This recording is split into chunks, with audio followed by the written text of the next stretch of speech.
அன்பு வணக்கம் சொந்தங்களே. இன்னைக்கு நம்ம என்ன லன்ச் செய்ய போறோம் அப்படின்னு பார்த்தீங்கன்னா, சீரக சம்பால ஒரு முட்டை பிரியாணி தாங்க பண்ண போறோம்.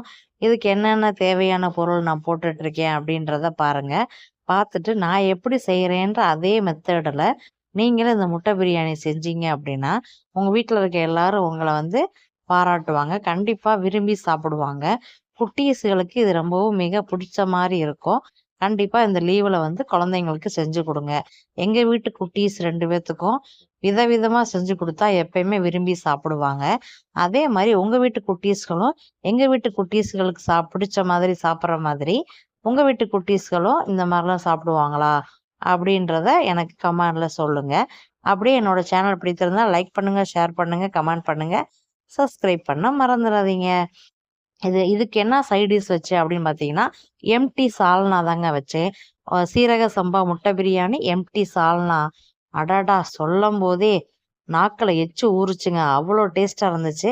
உங்களுக்கும் இந்த மாரி செய்யணும் அப்படின்னா, ஒரு தடவ ட்ரை பண்ணி பாருங்க. ட்ரை பண்ணிட்டு எப்படி வந்துச்சு அப்படின்றத நீங்களே ஃபீல் பண்ணி என்ட்ட சொல்லுவீங்க. அந்த அளவுக்கு ரொம்ப சூப்பரா இருந்துச்சு. இந்த மாரி ஒரு முட்டை பிரியாணியும், இப்ப திடீர்னு நம்ம வீட்ல கறி எடுக்க முடியல, நான்வெஜ் சாப்பிடணும் போல இருக்கு அப்படின்னா, இந்த முட்டை பிரியாணி, சீரக சம்பா முட்டை பிரியாணி செஞ்சு, ஒரு எம்டி சால்னா வச்சு சாப்பிட்டீங்க அப்படின்னா சூப்பரா இருக்கும். இதுக்கு சைட் டிஷ் பார்த்தீங்கன்னா, சிக்கன் 65 வச்சுக்கலாம். இல்லன்னா முட்டை வறுவல் வச்சுக்கலாம். இல்ல முட்டை முட்டை 65 வச்சுக்கலாம். இந்த மாரி நம்மளுக்கு எது வேணுமோ வச்சுக்கலாம். ஆனா நான் வந்து என்ன பண்ணேன் அப்படின்னா, இதெல்லாம் வேணாம் அப்படின்னு சொல்லிட்டு, முட்டை மட்டும் போட்டு பிரியாணி பண்ணிட்டு, ஒரு எம்டி சால்னா வச்சேன். சும்மா சொல்லக்கூடாதுங்க. அட்டகாசமா, அமர்க்களமா சூப்பரா இருந்துச்சு. அந்த அளவுக்கு டேஸ்ட்டு செம்மையா இருந்துச்சு. நான் வந்து நெனச்சே பார்க்கல. இந்த மாரியெல்லாம் சீரக சம்பால யாரெல்லாம் இந்த முட்டை பிரியாணி ட்ரை பண்ணியிருக்கீங்க? அப்படின்றதும் என்னோட ஷேர் பண்ணுங்க. இது எல்லாமே வந்து நம்ம சிம்பிள் அண்ட் குயிக்கா செஞ்சு முடிச்சிடலாங்க. ஈஸியா ஒரு 1 மணி நேரத்துல இந்த எல்லா சமையலையும் நீங்க முடிச்சுட்டு, நீங்க சாப்பிட ஆரம்பிச்சிடலாம். அவ்வளோ டேஸ்டியா இருந்துச்சு. இந்த முட்டை சீரக சம்பா பிரியாணியும், எம்டி சால்னாவும் கண்டிப்பா ட்ரை பண்ண மறந்துறாதீங்க. மறந்துட்டீங்க அப்படின்னா, இந்த சமையல வந்து நீங்க மிஸ் பண்ணிருவீங்க. அதுக்கப்புறம், "ஐயோ! நம்ம மிஸ் பண்ணிட்டோமே! சாப்பிட முடியலையே!" அப்படின்னு சொல்லிட்டு ரொம்ப வருத்தப்படுவீங்க. அதனால வருத்தப்படாம, டக்குன்னு இந்த லீவுல உங்க குழந்தைங்களுக்கு செஞ்சு குடுத்துருங்க. அப்பதான் அவங்களும் விரும்பி சாப்பிட்டுட்டு, "அம்மா சூப்பர்" அப்படின்னு சொல்லி சொல்லுவாங்க. கண்டிப்பா ட்ரை பண்ண மறந்துறாதீங்க. இது வந்து நீங்க சும்மா நாள்லயே நீங்க செஞ்சு சாப்பிடலாங்க. அவ்வளோ டேஸ்ட்டா இருக்கும். ஒரு ஒரு சிக்கன் பிரியாணி சாப்பிட்ட ஃபீல் வந்து இதுல கண்டிப்பா இருக்கும். கண்டிப்பா ட்ரை பண்ணி பாருங்க. என் வீட்டுக்காருக்கு முட்டை பிரியாணின்னா உசுருங்க. முட்டைல எது செஞ்சாலும் அவங்க விரும்பி சாப்பிடுவாங்க. ஒரு கிரேவி வச்சாலும் சாப்பிடுவாங்க. முட்டை பொரியல் வச்சா சாப்பிடுவாங்க. முட்டையில என்ன சம்மந்தப்பட்டது எது வச்சாலும் அவங்க வேணான்னே சொல்ல மாட்டாங்க. ஒரு முட்டை பிரியர்ன்னு கூட சொல்லலாம். அந்த அளவுக்கு என் வீட்டுக்காருக்கு முட்டை, முட்டை, முட்டை தாங்க. எனி டைம் முட்டை 3 நேரம் குடுத்தாலும் முட்டை சாப்பிடுவாங்க. அந்த அளவுக்கு அவங்க விரும்பி சாப்பிட்றனால, நானும் பார்த்து பார்த்து சமைச்சு குடுப்பேன். அதே போல இது வந்து மே 1க்கு நான் செஞ்ச சமையல். அன்னைக்கு என் வீட்டுக்காரருக்கு லீவு. அதனால வந்து "ஏதாவது முட்டையில செய்யுமா" அப்படின்னு சொல்லி சொன்னாங்க. அதனால சரி முட்டை பிரியாணி போட்டுட்டு, ஒரு எம்டி சால்னா வச்சா சூப்பரா இருக்கும். அப்படி கறி குழம்பு மாரியே இருந்துச்சுங்க அந்த எம்டி சால்னா. நீங்களும் ட்ரை பண்ணுங்க. இந்த எம்டி சால்னா ரெசிபி உங்களுக்கு வேணும் அப்படின்னா, எனக்கு கமெண்ட்ல சொல்லுங்க. உங்களுக்கு நான் எப்படி செய்றேன் அப்படின்றத, உங்களுக்கு என்னென்ன நான் போட்டேன் அப்படின்றத உங்களுக்கு தனியா ஒரு வீடியோவா நான் குடுக்குறேன். இதுல தெரிஞ்சுச்சு அப்படின்னா, இதையே பார்த்து இந்த மெத்தட்லயே செஞ்சுருங்க. இல்ல உங்களுக்கு தனியா லிங்க் வேணும் அப்படின்னா, கண்டிப்பா சொல்லுங்க. நான் அத வந்து உங்களுக்கு ஷேர் பண்றேன். இந்த எம்டி சால்னா நல்லா இருக்குங்க. யாரெல்லாம் இந்த முட்டை பிரியாணி வச்சு, இந்த எம்டி சால்னா வச்சு சாப்ட்டுருக்கீங்க அப்படின்றத நீங்க சொன்னீங்க அப்படின்னா, நானும் தெரிஞ்சுக்கிருவேன். இவ்வளோ பேருக்கு இந்த இது புடிச்சிருக்கு.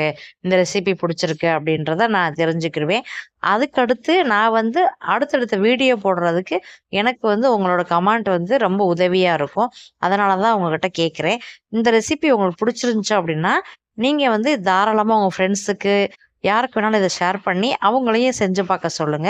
செஞ்சு பார்த்துட்டு அவங்களுக்கு எப்படி வந்துச்சு அப்படின்றத ஃபீட்பேக் கேட்டுட்டு எனக்கு சொல்லுங்க. ரொம்ப சூப்பரா இருந்துச்சுங்க. உதிரி உதிரியா, டேஸ்டியா சூப்பரா இருந்துச்சு. கண்டிப்பா வந்து இத ட்ரை பண்ண மறந்துறாதீங்க. அவ்வளோதான். இத மட்டும் தான் நான் எப்பயுமே சொல்லுவேன். நான் செய்ற ஒவ்வொரு ரெசிபியுமே கண்டிப்பா ட்ரை பண்ணுங்க. ட்ரை பண்ணீங்கன்னா ரொம்ப சூப்பரா இருக்கும். அதுக்கப்புறம் வந்து நீங்களே வந்து அடிக்கடி செய்ய ஆரம்பிச்சுருவீங்க.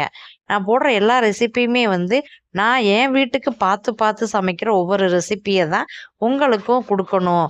அப்படின்றத ஒரு மனசுல வச்சுக்கிட்டு தான் உங்களுக்கு ரெசிப்பிய நான் குடுத்துட்ருக்கேன். இந்த மாரியெல்லாம் நீங்க செஞ்சீங்க அப்படின்னா, உங்க வீட்ல இருக்க எல்லாருமே உங்கள வந்து பாராட்டிக்கிட்டே இருப்பாங்க.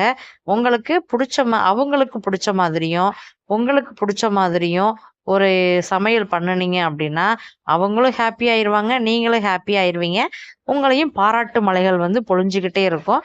உங்களுக்கு அதுக்கப்புறம் இன்னும் நெறைய பாராட்டுக்கள் வாங்கணும் அப்படின்னு சொல்லிட்டு நீங்களும் நெறைய சமைக்க ஆரம்பிச்சுருவீங்க. இன்னும் நெறைய சமைக்கணும், நெறைய கத்துக்கிறணும். இன்னைக்கு ஒரு சமையல் செஞ்சோம், நல்லாயிருக்கு அப்படின்னு சொல்லிட்டாங்கன்னா, நாளைக்கும் இன்னொரு சமையல் செஞ்சு நம்ம பாராட்டு வாங்கணும் அப்படின்ற எண்ணம் உங்களுக்கு வரும். அதுக்கப்புறம் அடுத்த நாள், அடுத்த நாள், அடுத்த நாள் இப்படியே ஒவ்வொரு நாளா உங்களோட பாராட்டு மழைகள் வந்து கூடிக்கிட்டே போகும். உங்களுக்கும் ஹேப்பியா இருக்கும். நீங்களும் அடுப்படியில நின்று சமைக்கிற ஒரு சலிப்பு இல்லாம நீங்களும் சமைக்க ஆரம்பிச்சுருவீங்க. எனக்குமே வந்து நம்மளுக்கு பாராட்டுக்கள் கிடைச்சா மட்டுமே போதுங்க. அது லேடீஸுக்கு சொல்லவே வேணாம். நம்மள வந்து பாராட்டுனால என்ன பண்ணுவோம்? எல்லாத்தையுமே வாரி வழங்கிருவோம். லேடீஸோட உள்ளங்கள் எல்லாமே அப்படிதான் இருக்கும். அது நம்ம வீட்ல இருக்க பசங்க, நம்ம வீட்டுக்காரு எல்லாருமே வந்து நம்ம நல்லா செஞ்சிருக்கோம் அப்படின்னு சொல்லிட்டாங்கன்னு வச்சுக்கோங்களேன், அவ்வளோதான். அன்னைக்கு முழுக்க ஹேப்பியா இருப்போம். அப்படிதான் எனக்கும். என் பசங்களும், என் வீட்டுக்காரும் வந்து நான் சமைச்சிருக்கத வந்து நல்லாருக்குன்னு சொல்லிட்டாங்கன்னா, நாளைக்கு நான் என்ன பண்ணுவேன் தெரியுமா? இன்னும் நல்லா சமைக்கணும். நம்ம விரும்பி அவங்க சாப்பிடணும். அவங்க சாப்பிடறதுக்காக தானேங்க நம்ம இவ்வளோ எஃபோர்ட் எடுத்து நம்ம பண்றோம். அந்த சமையல வந்து நம்ம வந்து வேஸ்ட் பண்ணக்கூடாது. அருமையா செய்யணும். ஒரு டேஸ்டியா செய்யணும் அப்படின்றதுக்காண்டி நான் என்ன பண்ணுவேன் அப்படின்னா, அத பார்த்து பார்த்து பாசத்தோடையும், அன்போடையும் ஒரு லவ்வோடையும் சமைப்பேன். அப்பனா தான் அந்த சமையல் வந்து ரொம்ப டேஸ்டியாவும், சூப்பராவும், யம்மியாவும் நல்லா வரும். அத எப்பயுமே என் மனசுல நான் பதிய வச்சுக்கிருவேன். அப்படி பதிய வச்சு செய்ற சமையல் தான் என்னைக்குமே எங்க வீட்ல இருக்கும். அதனால என்னைக்குமே என் வீட்டுக்காரும் சரி, என் பசங்களும் சரி, சமையல் நல்லா இல்லன்னு ஒரு நாள் கூட சொன்னதே கிடையாது. எல்லா நாளுமே நல்லா இருக்குமா, ஒவ்வொரு நாளும் உங்களோட சமையலோட டேஸ்ட் வந்து கூடிக்கிட்டே போகுது. நீங்க நல்லா செஞ்சுட்டே இருக்கீங்க. இப்படி செஞ்சீங்கன்னா, நாங்க எத்தன தான் சாப்பிடுறது? நான் இட்லியெல்லாம் செஞ்சேன்னா, என் பசங்க வந்து சாம்பாரும், சட்னி வச்சா என் பெரிய பையனும் சரி, யாருமே சரி, அவ்வளோ விரும்பி சாப்பிடுவாங்க. அது என் பையன் சொல்லுவான், "இப்படிலாம் நீங்க செஞ்சீங்கன்னா, நாங்க சாப்பிட்டுக்கிட்டே இருப்போம்மா. அதனால நீங்க வந்து ருசிய கம்மியாவே செய்யுங்கம்மா." அப்படின்னு சொல்லி என் பசங்க சொல்லுவாங்க. அது மாரி உங்க வீட்ல உங்க பசங்கலாம் சொல்லுவாங்களா? உங்க வீட்டுக்காரர்லாம் சொல்லுவாங்களா? அப்படின்றத எனக்கு சொல்லுங்க. அப்பதான் வந்து எனக்கு ஒரு மோட்டிவேட்டா இருக்கும்.